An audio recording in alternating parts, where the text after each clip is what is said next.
The Way of the Sun Soul Monk is essentially the monk's answer to the Light Cleric, in which bright, brilliant light equals massive damage output.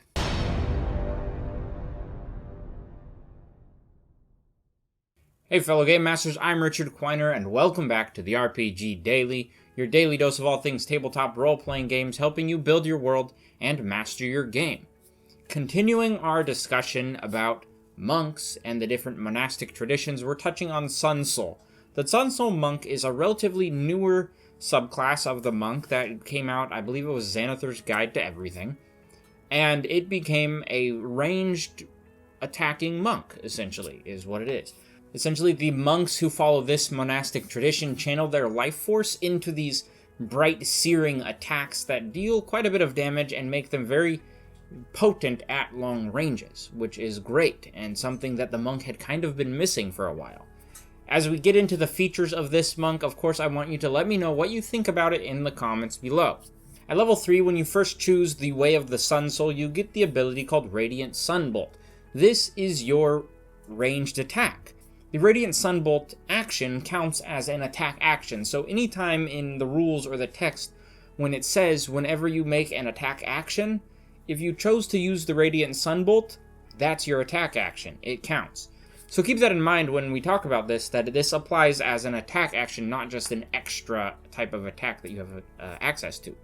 With the Radiant Sunbolt, you are automatically proficient with it, and you are able to use your dexterity modifier for your attacks and damage rolls. Its range is 30 feet, so it's not a long range, but it's a short enough range, and its damage is 1d4 radiant damage.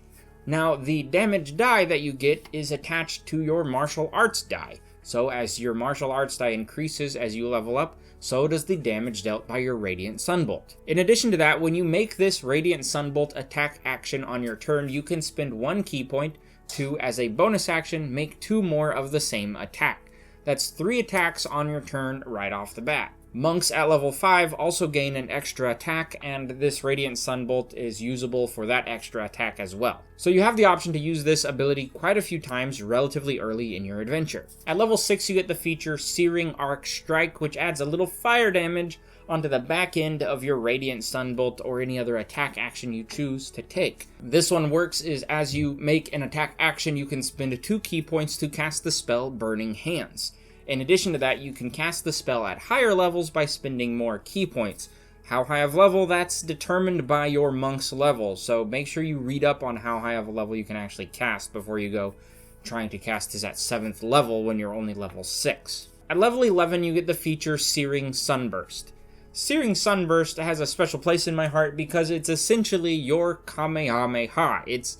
If you were Goku, this is it for you. This is the best thing you could do. As an action, you create a bright orb of light and you hurl it up to 150 feet at your target. And when it hits, it explodes into a 20-foot sphere. Any creature that is in that sphere who is not behind an opaque cover, like a wall or a door or something like that, needs to make a Constitution saving throw. But if they fail that Constitution saving throw, then they take 2d6 damage from your Searing Sunburst. At level 17, you get the feature Sun Shield.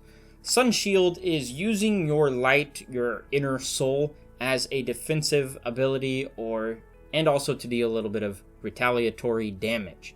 I don't even know if retaliatory is a word, but I like it. How this works is as a bonus action, you can cause yourself to glow, or you can extinguish the light, also as a bonus action, and you will shed a bright light for 30 feet all around you and dim light for 30 feet beyond that. So automatically it's a good way to see in the dark if you need to. But the real benefit that you gain from this is if you are shining brightly and a creature comes up to you to attack you with a melee attack, you can use a reaction to deal 5 plus your Wisdom ability modifier radiant damage to that creature who just attacked you. That's it in a nutshell. It's kind of a you attack me, I'm gonna hurt you back kind of scenario, as well as providing some light for your party to see. That is the Sun Soul Monk. This one came out, it's an interesting concept, I think, of being more of a ranged monk. Yes, monks can use darts, they can use some ranged weapons and daggers and such, but this one kind of built its bread and butter on being able to use this Radiant Sunbolt and the Searing Sunburst and these kind of long-range attacks. So I thought that was really interesting and a great addition to the monk's monastic traditions. Let me know what you think of the Sun Soul Monk in the comments below. I've been Richard. Thanks for watching.